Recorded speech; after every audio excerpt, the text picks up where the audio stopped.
जुड़े सभी श्रोताओं का स्वागत है। आज का विषय है हमारा खर्चे क्या होते हैं और वो कितने प्रकार के होते हैं।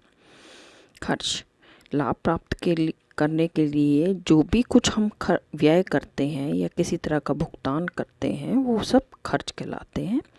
यह व्यय या तो हम किसी संपत्ति को खरीदने के लिए करते हैं या माल और सेवाओं को खरीदने के लिए करते हैं। इन्हें हम दो भागों में बांट सकते हैं, पूंजीगत खर्चे जिन्हें हम कैपिटल एक्सपेंडिचर के नाम से भी जानते हैं और आयगत खर्चे जिन्हें हम रेवेन्यू एक्सपेंडिचर के नाम से जानते हैं।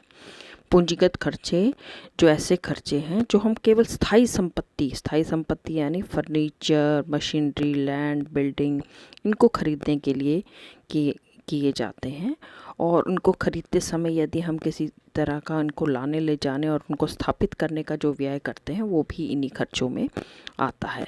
तो पूंजीगत खर्चे ऐसे खर्चे हैं जो स्थायी संपत्ति को खरीदने, उनको लाने ले जाने और उनको स्थापित करने से संबंधित होते हैं। यह उनकी मूल्य में भी वृद्धि करते हैं। इस प्रकार के खर्चे एक बार किए जाते हैं और इनका लाभ अनेक वर्षों तक प्राप्त होता है। ये भूमि, मशीनरी और भवन को खरीदने और उनके निर्माण करने से संबंधित होते हैं। आयगत खर्चे ऐसे खर्चे हैं जो लाभ कमाने के उद्देश्य से बार बार किए जाते हैं। इन्हें हम आयगत खर्चे कहते हैं। ये खर्चे लंबी अवधि के लिए नहीं होते, रोज़मर्रा के खर्चे होते हैं।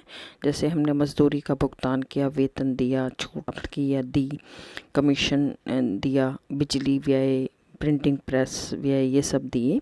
इन सभी खर्चों को हम रोज़ करते हैं, तो इसलिए इनको हम आयगत प्रकृति के खर्चे कहते हैं। इन्हें trading profit and loss account में दिखाया जाता है। ये किसी संपत्ति के निर्माण से संबंधित नहीं होते।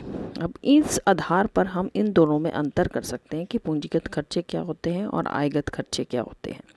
पूंजीगत खर्चे यानी ऐसे खर्चे जो स्थायी संपत्ति को खरीदने और उसके मूल्य में वृद्धि करने के लिए एक बार किए जाते हैं, जबकि आयगत खर्चे ऐसे हैं जो लाभ प्राप्त करने के लिए रोज़मर्रा के खर्चे होते हैं और बार बार किए जाते हैं। हम पूंजीगत खर्चों को स्थिति विवरण के संपत्ति पक्ष में यानी एसेट्स में दिखाते हैं, जबकि आयगत खर्चों का लेखा हम ट्रेडिंग प्रॉफिट एंड लॉस में ही दिखाते हैं। पूंजीगत खर्चे दीर्घकाल तक लाभ देते रहते हैं, जबकि आयगत खर्चे केवल वर्तमान समय में जो लाभ पैदा हो रहा है उसकी क्षमता को बनाए रखने में सहायक होते हैं। पूंजीगत के उदाहरण में हम मशीनरी को खरीदना, भवन को खरीदना, लैंड को खरीदना, इन सब को शामिल करते हैं, जबकि आयगत खर्चों में हम वेतन, भाड़ा, मजदूरी, इन सब का जो रोज़मर्रा भुगतान करते हैं उनको शामिल करते हैं। तो इस आधार पर हम इनमें अंतर कर सकते हैं। अतः आपने जाना पूंजीगत खर्च, आयगत खर्च क्या होता है और खर्च क्या होता है। अन्य वीडियो के साथ हम आपके पास शीघ्र ही उपस्थित होंगे। बने रहिए। अपनों पर इसे शेयर, लाइक, सब्सक्राइब करना ना भूलें। धन्यवाद।